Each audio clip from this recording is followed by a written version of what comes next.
Welcome! Thank you so much for joining me on the Socially Delightful podcast.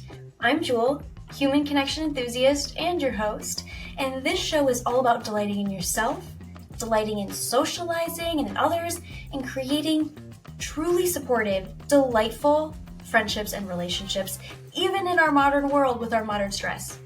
In this podcast, we have fun creating a new culture of living in social delight. Now let's dive into how we're going to do that today. Hello. Welcome back to the Socially Delightful podcast. I'm ecstatic to have you here today to talk about something that I honestly am just fascinated by, and I'm so glad that this lovely human reached out to me. So today we are here. Oh my gosh, I didn't get your pronunciation, your last name. How do you pronounce your last name? Abila. Abila. Okay, Amber Abila. That rolls right off the top. That's a cool name. So we're here with Amber Abila, and she works with women to help them stop overeating, binge eating by rewiring their brain so that way they can feel normal and in control of any food. And she uses coaching and psychology that she learned. There was nothing wrong with her, and that she just needed to use some simple brain tools to start making dramatic shifts in her eating habits in her life. And now she walks others through those step-by-step processes through her program, the Confident Eater program. And she's here to spread that a life of food freedom is absolutely possible for you too. Now, for those of you that are like, I don't know, like this is a connection with other people podcast, Jewel. Well, one thing that you know for certain is we really connect to others when we feel really connected to ourselves. So I'm so excited to have Amber here because we're going to be talking a bit more about the connection to your body and how that can really relate to connecting with other people. We're going to be talking about increasing your capacity to feel connection through really tapping into your body. So I'm so excited. Amber, thank you. Thank you so much for being here. Thank you, Jewel. I'm so excited to be here. So I'll go into a little bit about my background with food, if that's cool. Yes, please. So yeah, my journey with food started in about 2015. I was never like a huge dieter at first. I just thought I need to lose some weight. I felt the social pressures of society starting to come in. And I just thought, if I could lose weight, I would be more loved. I would be more admired. I'd be more popular. I'd be more cool. And so I went on my first extreme calorie count. And I kind of became obsessed with the calories and just losing weight and seeing the number on the scale go down. And I thought that was going to be it. I was going to lose weight. I was going to be happy forever and achieve everything I ever wanted. But then I soon started developing binge eating. So the first time I binged, it was on like 7 cookies. And I thought I had just lost all willpower. I had just ruined it. And I just had to get back on track and try harder. And after a few years of this cycle of going on and off, I just realized I couldn't do this anymore. I was starting to gain weight. And so I stopped the calorie counting. I stopped dieting, tried to learn more of an intuitive eating approach.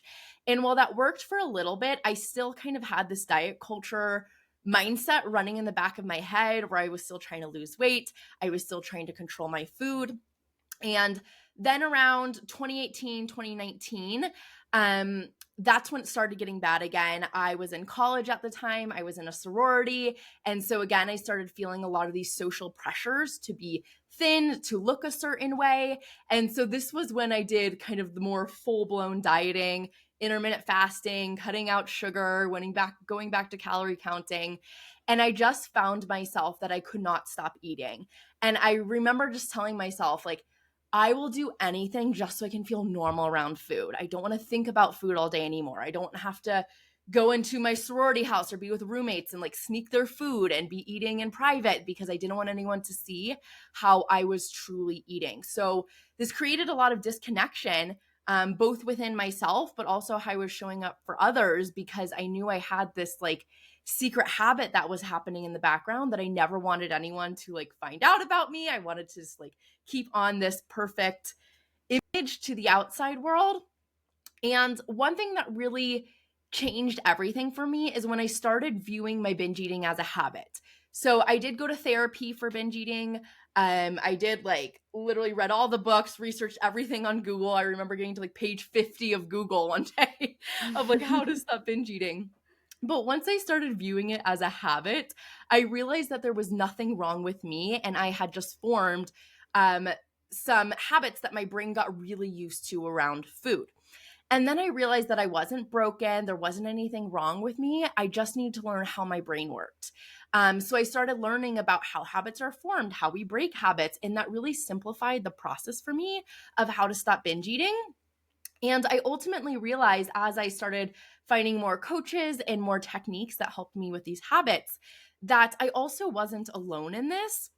I think, whether someone listening is struggling with food or not, I realized very quickly, though, that a lot of women in my life were struggling with food or their body image to some degree. And I think sometimes with friendships too, we think, I'm the only one who doesn't have friends. I'm the only one who isn't making friends right now. And then you ask someone like, oh, would you like more friends? And everyone's like, yes.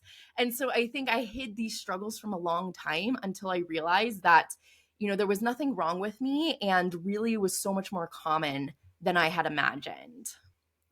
Yes. Okay.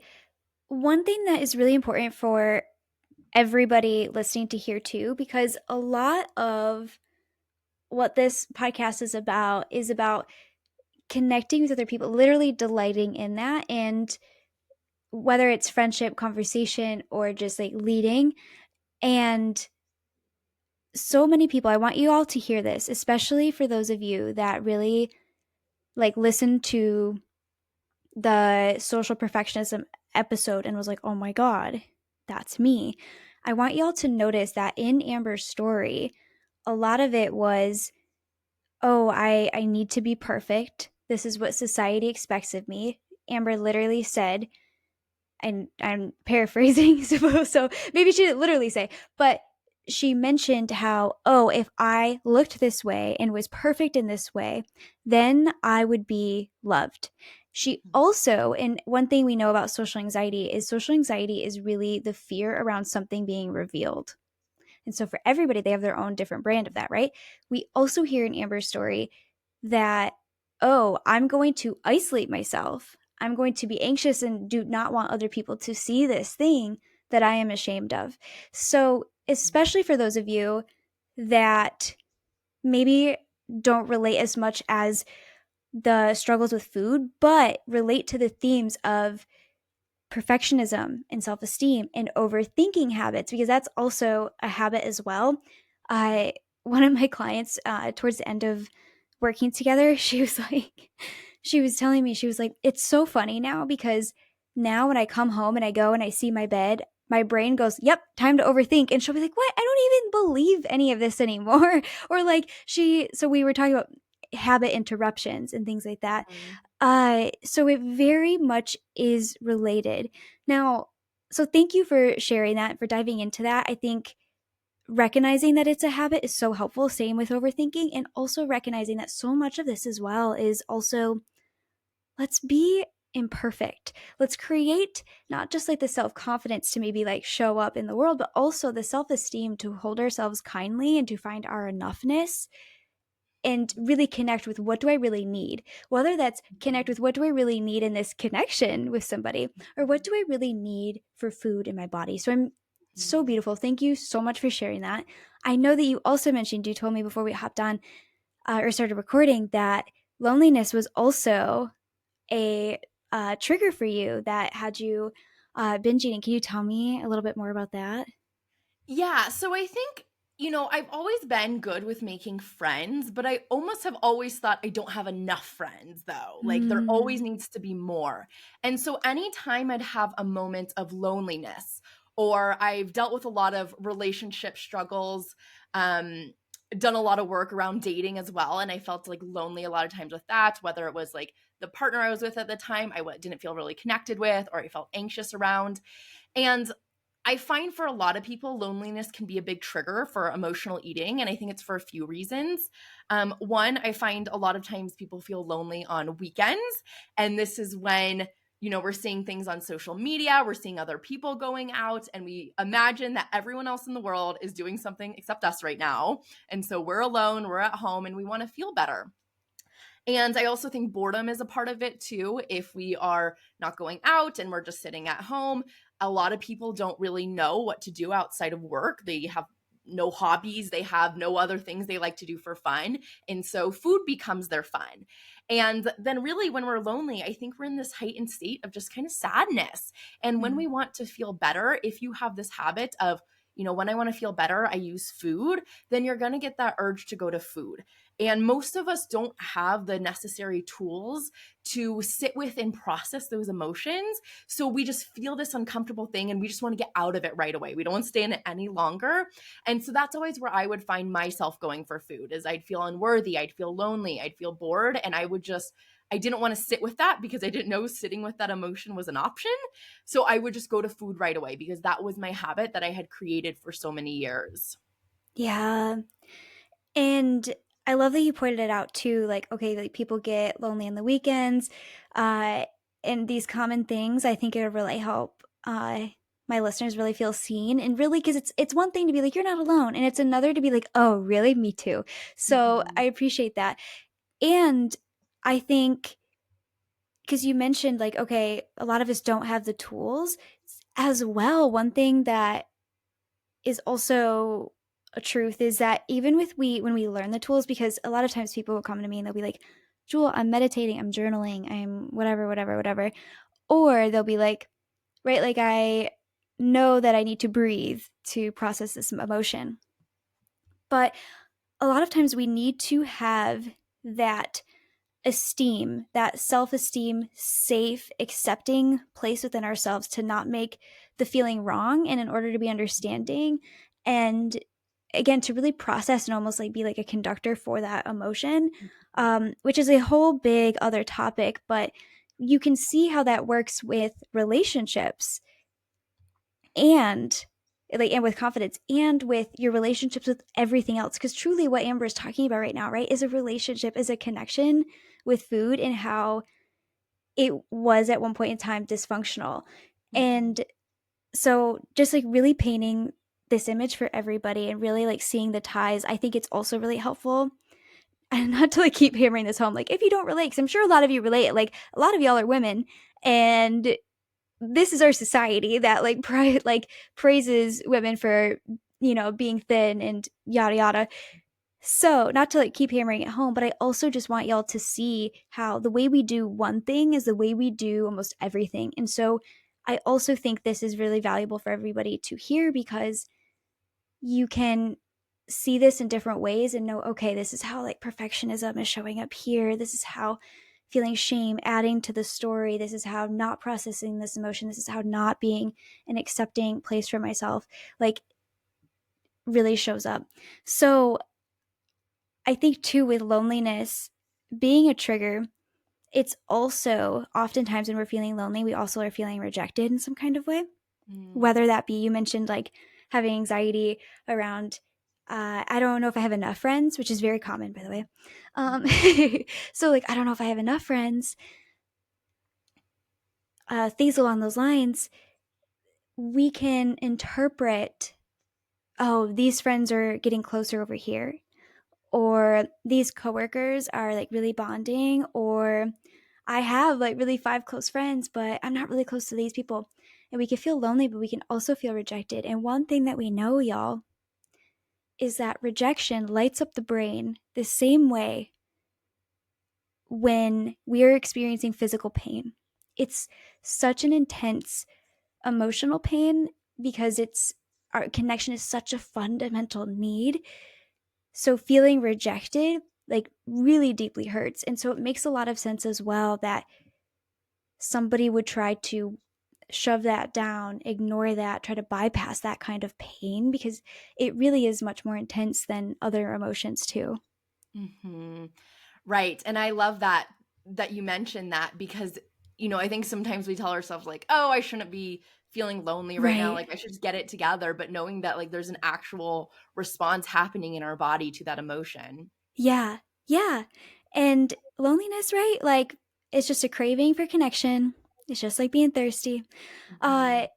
So good. So I know that you also help your people with being more intuitive and really connecting to their bodies and start to really trusting themselves. So can you tell us a bit about like that process and what that really looks like? Yeah, so this is something that took me a long time to figure out because I had calorie counted for so long. And if anyone's ever counted their calories, and especially gotten into this kind of obsession with it, you'll know that you start to disconnect so much with your body because it's just, well, how many calories am I supposed to have? Like, Mhm. my fitness pal must know better than I do because it's using science when it really just takes in like four questions from you and spits out a number. Like, it's really not that accurate. It's just it's best guess. So, one, recognizing that whatever diet, meal plan, calorie count you get is simply a guess from certain scientific measures, but nothing can ever tell what your body needs on that day to day because we are not robots, we are human beings. And so even something like being on your menstrual cycle, like, can impact, you could need an extra 100 or 2 calories a day, Mm. and there's nothing really accounting for that. So just knowing that truly your body does have the best wisdom it can ever have. I like to say that your body is the best calorie counter, the most accurate one. It knows exactly what you need by letting you know when it's hungry that it needs more food, and then when it has enough food, and it'll let you know by those fullness signals. So, something for me that really helped was going slowly in that process and not forcing myself to say, all right, today we're trusting my body and we're just going to figure it out. Yeah. Specifically with calorie counting, I did it like one meal at a time. So, like I said, okay, we're just not going to count breakfast today, and I'm just going to try to tune in my body then. And then, okay, let's try not tracking my snacks and let's just try to tune in my body then. And I think a lot of times, if people are binge eating or overeating, they have a hard time trusting their body because they've seen so much evidence of Mm. times that they've mistrusted their body, that they've overeaten, that they've gone past their fullness. But what I'll say to that is it's not your body that's guiding you wrongly, it's your brain.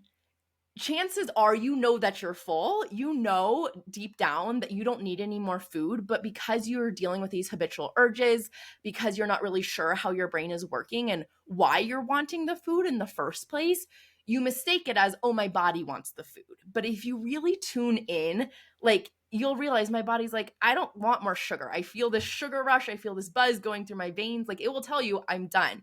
But when you have these urges coming up, that's when it can feel like you want more. And something I'll give your listeners in the show notes is my free guided urge audio.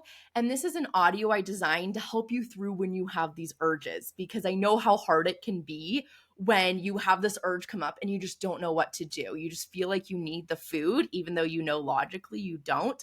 So that urge audio will be in the show notes too, which is like a really good tool to walk you through how to get through them.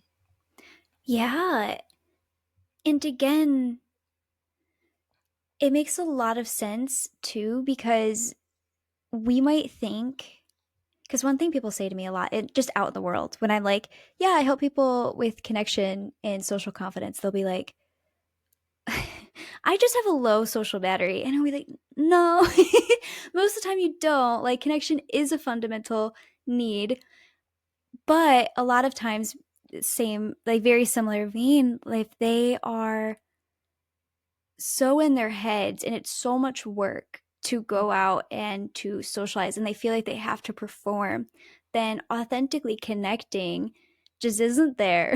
Right, like feeling that in their body and tapping into that in the first place, just very similar vein. So that's really awesome to hear. Let me say one more thing about connecting in with your body. Um, One thing I am a big advocate for is mindful eating, turning off the distraction, sitting down, just you and the food, so that you have the opportunity to connect into your body.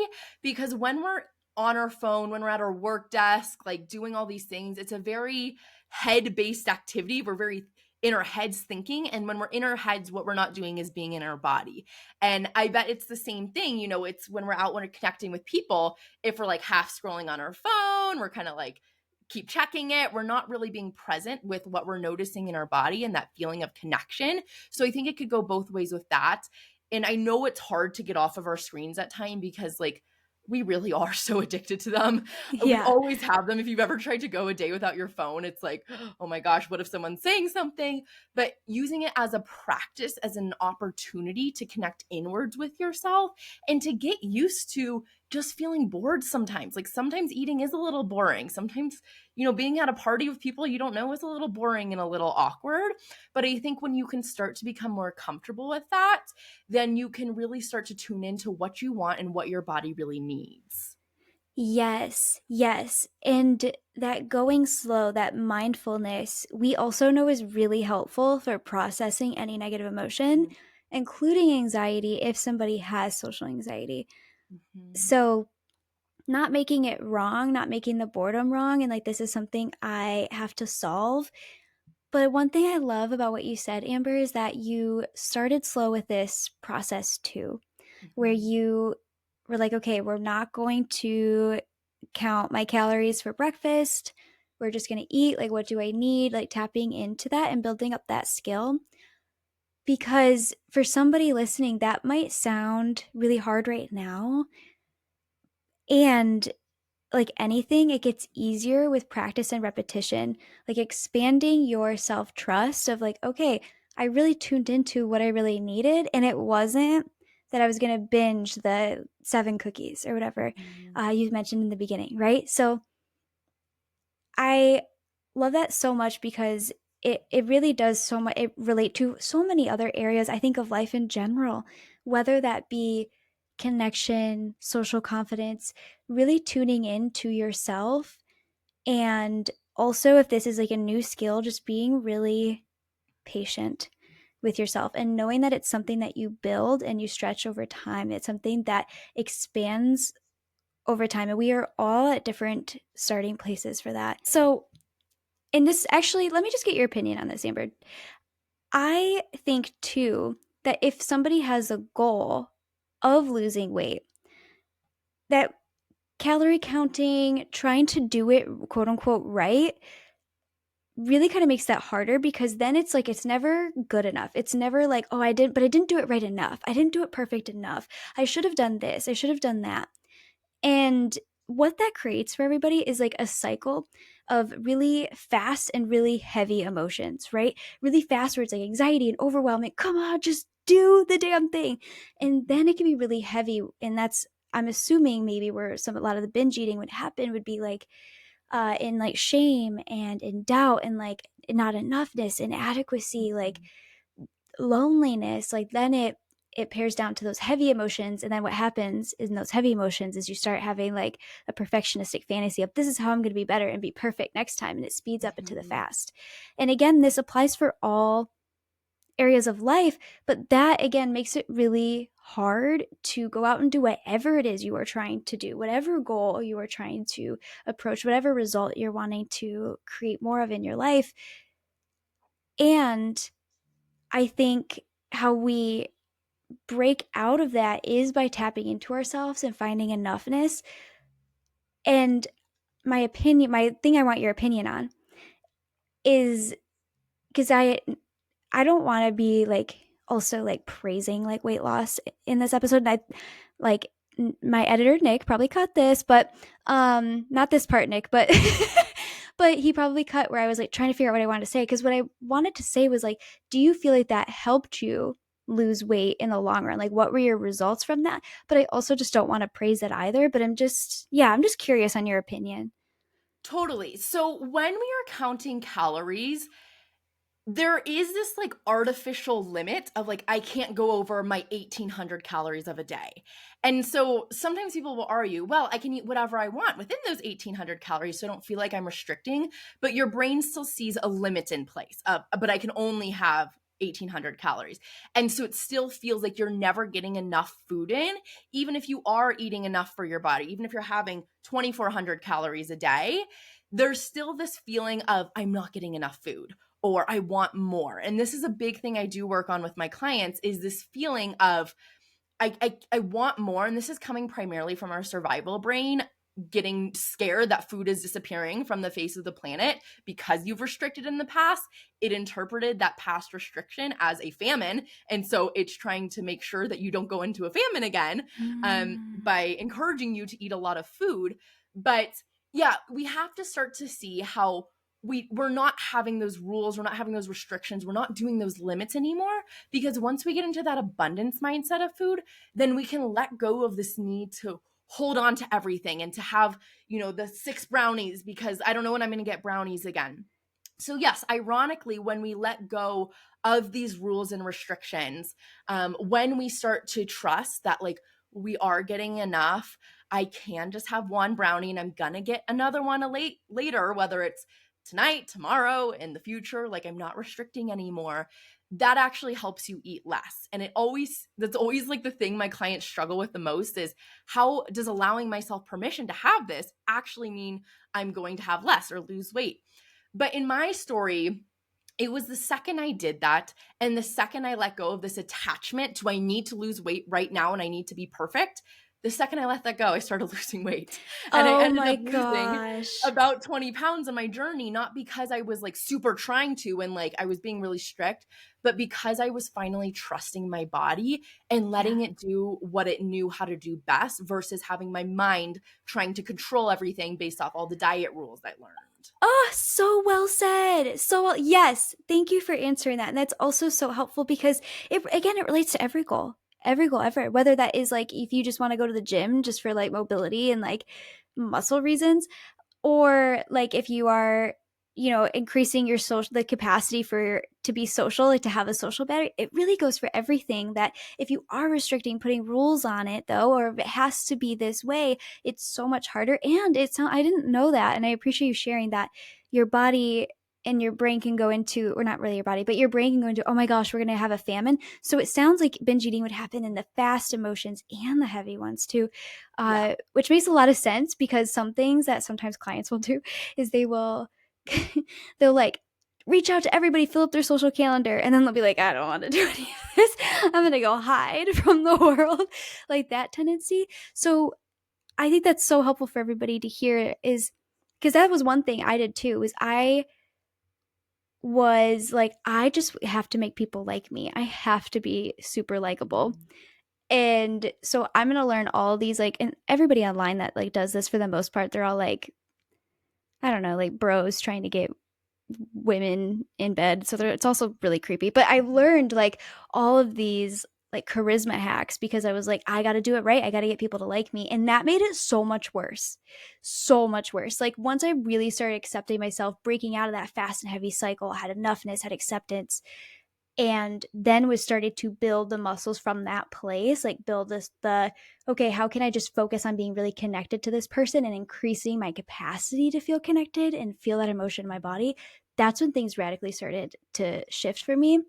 I also love so much that you brought up earlier, just to really tie it in, because it makes so much sense. Like a lot of this comes from our society as well. And like, again, I thought I needed to do all of these things to be likable.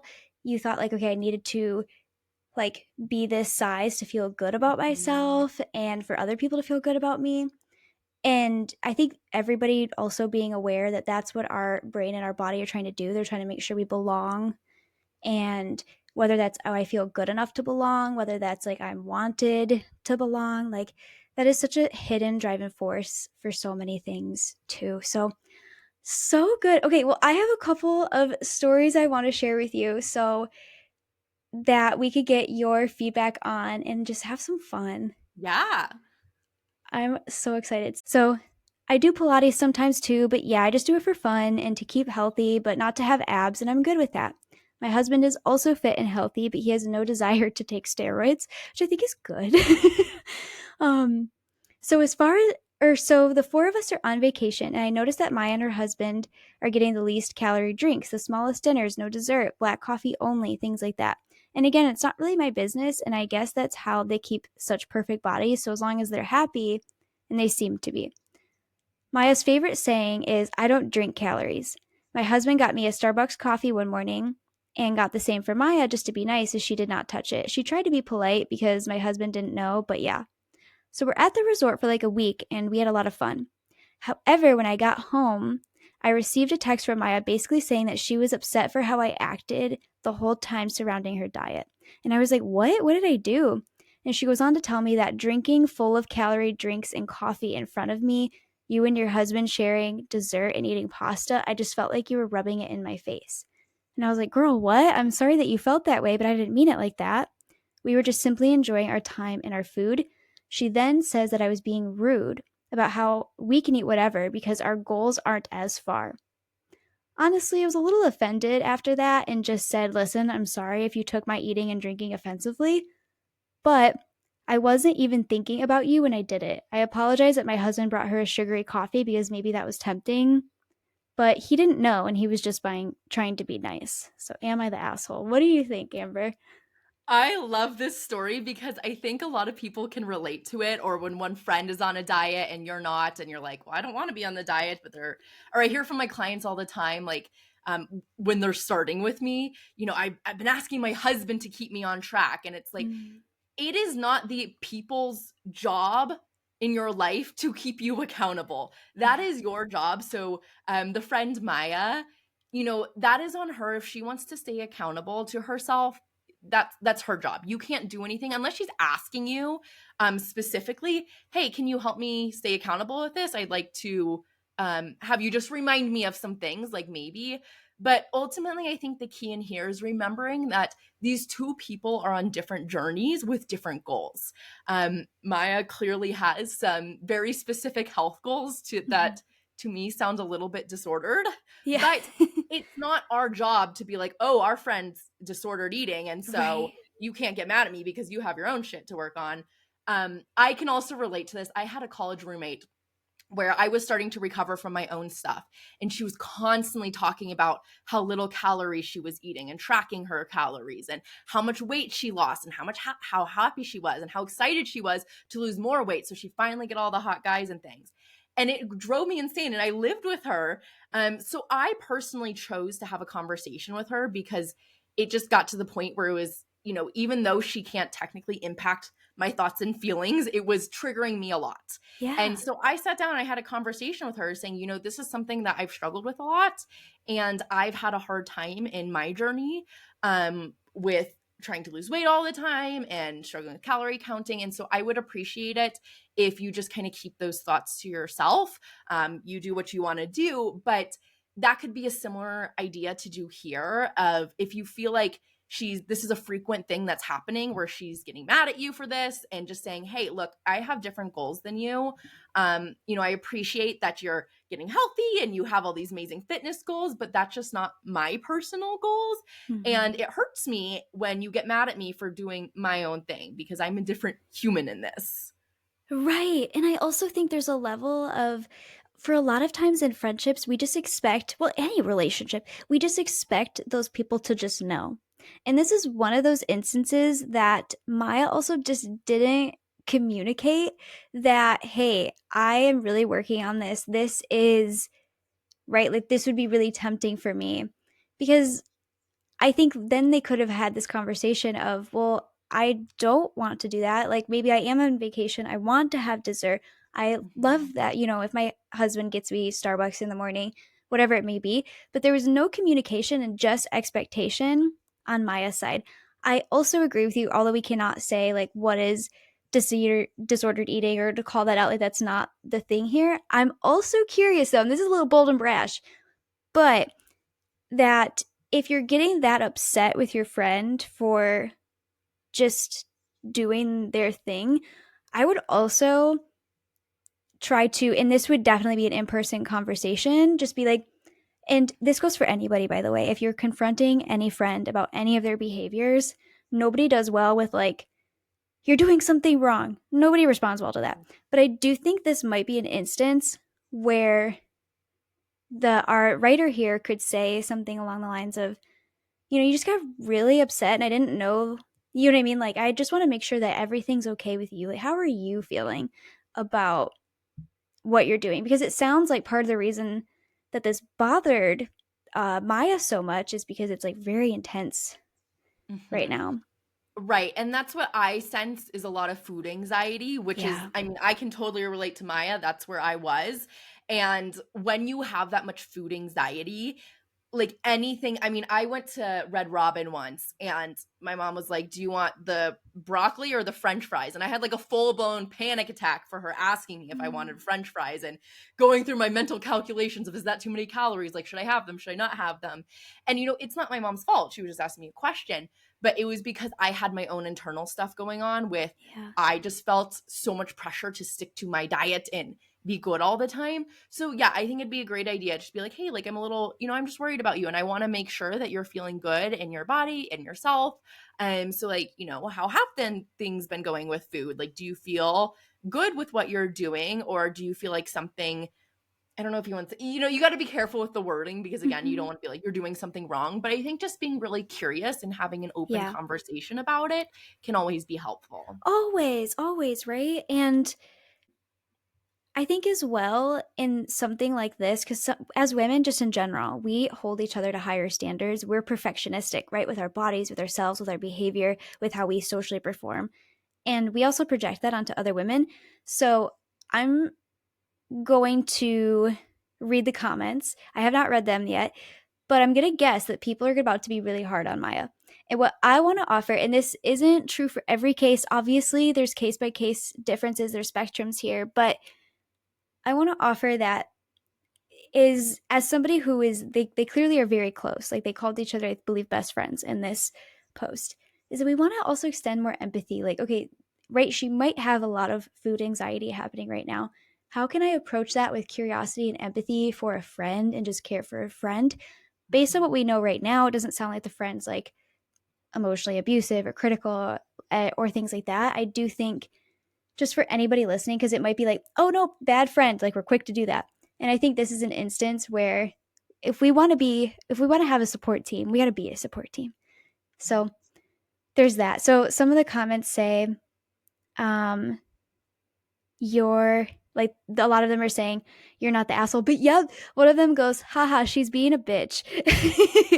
um, like she can not eat whatever, but then when she expects others to not eat whatever they want, then she's definitely the asshole, which I agree.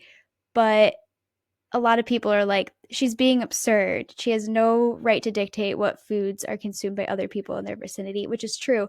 But again, like, I think we should have some empathy. That's just my thought, though. Yeah, and I don't always love using this analogy, but thinking about if your friend was struggling with alcohol or was an alcoholic and they were like, "Hey, like it's kind of bothering me that you're drinking around me." Yes, you don't want to have to control your actions, but I think you could understand that a lot more and be like, it Mm-hmm. makes sense. They've had a lot of hardships with this and it would make it easier for them or if we had just had a conversation around it on like what specifically is triggering for them, if they wanted to remove themselves in that situation, like what would help them in that way. And the reason I don't always love that analogy is because when we're struggling with food, we're not really addicted to it and we don't need to go cold turkey with it, obviously, Mm-hmm. because we need to eat. But I Yeah. think if you were to look at it in a different light of like, if someone was truly struggling with something that we normally in society label as like a big deal, that Mm-hmm. maybe we'd be able to bring in some more empathy for it. Yes. I love that. I think that's really helpful for everybody.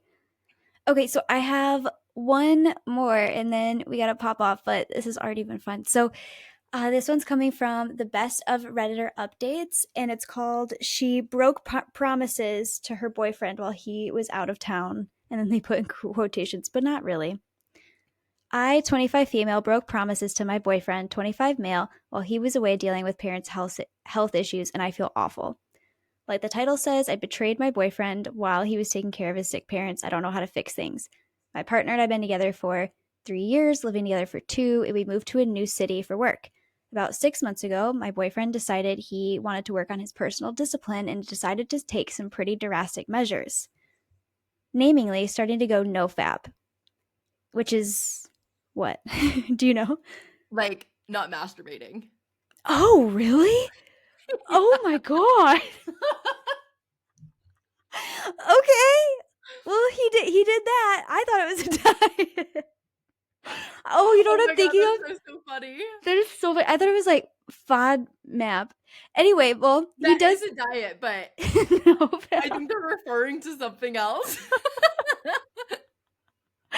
oh my gosh, that's so funny. So anyway, he started dieting that way. He cut that out. He's restricted in that way, and then he started going on a keto diet to lose weight. And he was giving up video games. Now, personally, I think it's so funny. I think these things were necessary in some ways. Like he was 60 pounds overweight, so him losing weight for health reasons. But I wanted to be supportive. He also asked that I join him on these things for moral support and temptations. And she goes on to say, like, personally, I think she thinks some of them are silly. So we went all in for a few months. He lost about 30 pounds and replaced gaming with working out. Uh, she mentions, like, our sex life did improve, which great, cool. I'm glad to hear that. And then she says, around November, both of his parents got sick with COVID. His father ended up needing to be hospitalized. His mother was not that sick, but still needed a lot of help. So he went there to help them, and he ended up taking a little bit over 2 months, which means that our OP here, our original poster, was on her own for Thanksgiving, Christmas, and New Year's. And she says, I honestly didn't stick to any of the provisions while he was away. I didn't see any harm with me taking care of my own needs from time to time, eating what I wanted, and passing the time by gaming while he was gone for 2 months. And when I told him that I hadn't stuck to it, he was both furious and heartbroken. He said I betrayed him by not keeping my promises and that I basically cheated on our life together and he could no longer trust me. I apologized a few times, but he won't accept that. And I'm truly sorry for not clarifying that he wanted me to stick to those restrictions while he was away. And she goes on to say, I love him so much and I feel so awful. She's really saying that a lot. Like I made things worse. Like what do I do now? Which is interesting. But what are your thoughts on that, Amber? Mhm. Well, one, it sounds like the boyfriend himself is going through a really hard time with his parents and just his life situation. And so I think if he was expecting his girlfriend to like be on track with him with all these things, it could have just been, it kind of felt like another stressor in his life. And like, oh, now my girlfriend's doing her own thing and now I have to be on my own to make these changes. But I think it's kind of the same thing as the last story where everyone is on their own journey. And if the girlfriend wants to be there to support him, that's awesome. But also knowing she can be supportive without having to do the same actions. She can give him motivating thoughts. She can help keep him accountable. And there's also, I mean, there are like hundreds of thousands of different online forums and podcasts and coaches that specifically will help people with these things. And I don't think it's always the partner's job to be the one responsible as their coach to make sure that they're doing the things they want to do. Yeah, I agree. I think that is putting a lot on the partner. And I love what you said. I honestly agree 1,000%. I don't think that they're responsible. I also think some communication was just not had here. Of when he left, it seems like they had no discussion of, are you going to stick to this? Or like, hey, I don't want to stick to this while you're not here. Like, I'm fine. Um, so I think that's really interesting. Um, And I think just exploring why the boyfriend feels that way, like mhm. it sounds like my guess there would be something a little deeper underneath that of Yeah. something else that's coming up. Maybe he doesn't feel like they're on the same lifestyle path then or something like that. And having a conversation about that and, making sure that they're on the same page with both of them, what they both want. But I think, going a little deeper with like, what's this really about here? Yeah. Yeah, no, I agree. 1,000%. Like, couldn't have said it better. So, I mean, they go on to say it seems like they broke up over this. Um, and honestly, it gets a little crazy for everybody. So I'm just going to summarize. I'm not going to read it. If you want to read it yourself, Best of Redditor updates. It's from Houndstooth Reader. And they and the title again is She Broke Promises to Her Boyfriend While He Was Out of Town, but not really. And it comes out he was cheating on her. See, I'm like, I don't really think it was about Yep. you know, that she wasn't doing keto for a few months. It's Yeah. usually something a little bit underneath that too. Yep. Oh my gosh, yeah, he was cheating on her. And yeah, so then, eventually then they broke up. But oh my gosh, like that makes a lot of sense because a lot of times, like projection is so real, y'all. Like, don't get me wrong, I do think that sometimes, like, oh, you're only responsible for your own feelings gets put too far. I think, right, I'm responsible for regulating my feelings, being responsible for my feelings, and for communicating, and that the other person is too. But then there's this middle part of like, here's how we're both showing up to the relationship for it to be cohesive. And I do think that needs to be acknowledged, right? Like one of my favorite examples, I forgot who said this. I did not come up with this, and I should find her name. But she was talking about, I think at a podcast, but she was talking about how if she has a problem, and if she's like, okay, I message my partner and I'm like, hey, I have a problem, there's something I need to talk to you about, and he's like, okay, has to wait until after work, I'm at work right now, and she's like, okay, that's my responsibility, sit there, regulate myself, be there for my emotions. But if he goes to his friend's house after work and doesn't come home to have the discussion with her, then he's not showing up to make the relationship cohesive. Right? So I do think like that deserves recognition. But anyways, this is such a good reminder of like people project the shit out of everything. Like this was clearly him like you said, you called it, something deeper going on in projection. So oh my gosh. Okay, well, Amber, I could probably steal you for another hour, but I schedules. So I want to make sure that we get everybody to go check out your work. I love that you offer the Urge audio. That's so brilliant. Y'all let me know if y'all would want one for loneliness or for overthinking, because that is so genius. So where can people come get that and learn more about you? Yeah, so I'll put the link, give you guys that for the show notes. And again, it's like a 7-minute audio, and I just give you a lot of reminders. I also take them through a little visualization of like, how will we feel if we do eat versus how will we feel if we sit with this urge? So you can really tell yourself the whole story and not just, oh, I eat, it feels good, or I don't eat and it's miserable because I'm sitting with this urge. So super awesome tool that I wish I really had in my journey. You can also find me on my podcast. It's called Become a Confident Eater, and we're going to have Jewel on there hopefully in the next coming weeks. So you can find her there as well. And the other good places you can find me on Instagram, The Confident Eater. I also have a free Facebook support group called Become a Confident Eater.